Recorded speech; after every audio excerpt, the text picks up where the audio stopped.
আমি মোহাম্মদ ফজলুল হক, সভাপতি গণ অধিকার পরিষদ সৈয়দপুর উপজেলা শাখা। আমাদের গণ অধিকার পরিষদের প্রধান উদ্দেশ্য হচ্ছে জনগণের অধিকার ফিরিয়ে দেওয়া, জনগণের অধিকার সম্পর্কে সচেতন করা জনগণকে। বাংলাদেশের সৃষ্টি লগ্ন থেকে এ পর্যন্ত যতগুলো রাজনৈতিক দল রাষ্ট্রীয় ক্ষমতায় এসেছে, তারা শুধু ক্ষমতায় অধিষ্ঠিত হয়েছে, মানুষের সেবা করার ব্রত নিয়ে রাষ্ট্রীয় ক্ষমতায় আসেনি। আমাদের গণ অধিকার পরিষদের মুখ্য উদ্দেশ্য হচ্ছে মানুষের সেবক হিসাবে মানুষের অধিকার তাদের দুর্গরায় পৌঁছে দেওয়া। গণ অধিকার পরিষদ মানুষের অধিকারের কথা বলে, মানুষের ন্যায় বিচারের কথা বলে।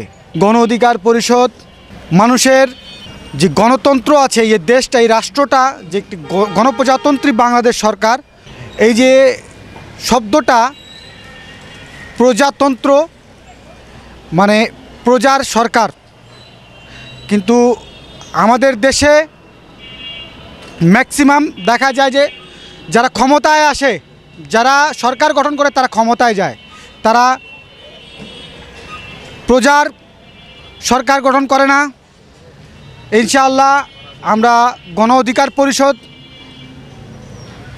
জনগণের অধিকার নিয়ে কথা বলি, জনগণের অধিকার যাতে আমরা প্রতিষ্ঠা করতে পারি, সকলের সার্বিক সহযোগিতা কামনা করি।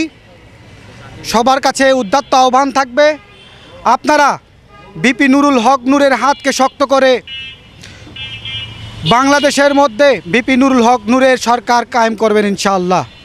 আমি মোহাম্মদ মনোয়ার হোসেন, সৈয়দপুর উপজেলা শাখার সাধারণ সম্পাদক। জেলা যে দায়িত্ব দিয়েছেন আমাকে, আপনারা যদি সৈয়দপুরবাসী আমার পাশে থাকেন, অবশ্যই আমরা সুসংগঠিতভাবে আমরা এই দলটাকে নিয়ে যেতে পারবো উপরে।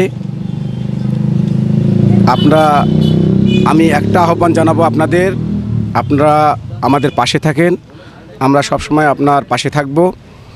দল মত নির্বিশেষে আমরা কাজ করতে চাই, সাধারণ মানুষের পাশে যেতে চাই। আমরা মূলত এই যে চাঁদাবাজি,